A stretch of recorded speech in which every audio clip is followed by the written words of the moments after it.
परभणी येथील railway station जवळील doctor Babasaheb आंबेडकरांच्या स्मारकासमोरील संविधानाच्या प्रतिकृतीचा अपमान ज्या समाजकंटकाने केला त्यांच्यावर कठोर कारवाईसाठी तसेच आंदोलकांवरील चुकीचे गुन्हे मागे घेण्यासाठी युवक काँग्रेसचे नेते नितेश वानखडे यांचे नेतृत्वात दर्यापूर तहसीलदारांमार्फत मुख्यमंत्र्यांना निवेदन देण्यात आले।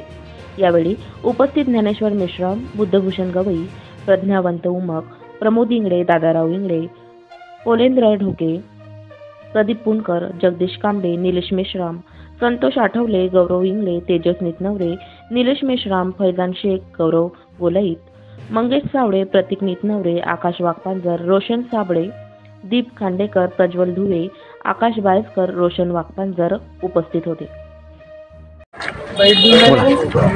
परभणी येथे 10 डिसेंबरला संध्याकाळच्या सुमारास रेल्वे स्टेशनजवळ डॉक्टर बाबासाहेब आंबेडकरांचा पूर्णाकृती पुतळा आहे आणि त्या पुतळ्याजवळच संविधानाच्या एक प्रतिकृती आहे। त्या प्रतिकृतीचा अवमान, त्याची विटंबना एका समाजकंटकाद्वारे झाली आणि या भाजप सरकारच्या काळात वारंवार अशा घटना होत आहेत।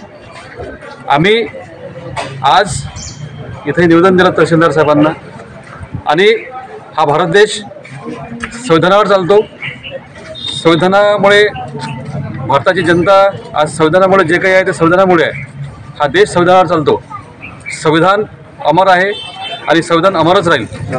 तरी भविष्यात ह्या घटना घडू नये यासाठी प्रशासनाने योग्य ते भूमिका घ्यावी आणि जे काही विटंबना झाली त्या विटंबनेचा जो मुख्य दोषी आहे त्याच्यामागे अजून कोण आहे हे प्रशासनावर शोधावं, त्याच्यावर कारवाई करण्यात यावी आणि या घटनेनंतर जो काही तिथं वाद झाला त्या वादात आंबेडकरी समाजाचे, आंबेडकरी विचारांचे अनुयायी यांच्यावर जे गुन्हे दाखल केले ते गुन्हे तत्काळ मागे घेण्यात यावे असं निवेदन आम्ही यावेळी दिलं आहे।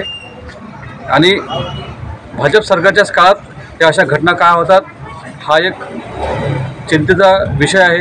कारण भारतीय संविधान हे सर्वांचं आहे। या संविधानाला जो नख लावेल त्याचा आम्ही यानंतर त्याचा बोट आम्ही तोडू, त्याचा हात तोडू हे आम्ही यावेळेस सांगतो।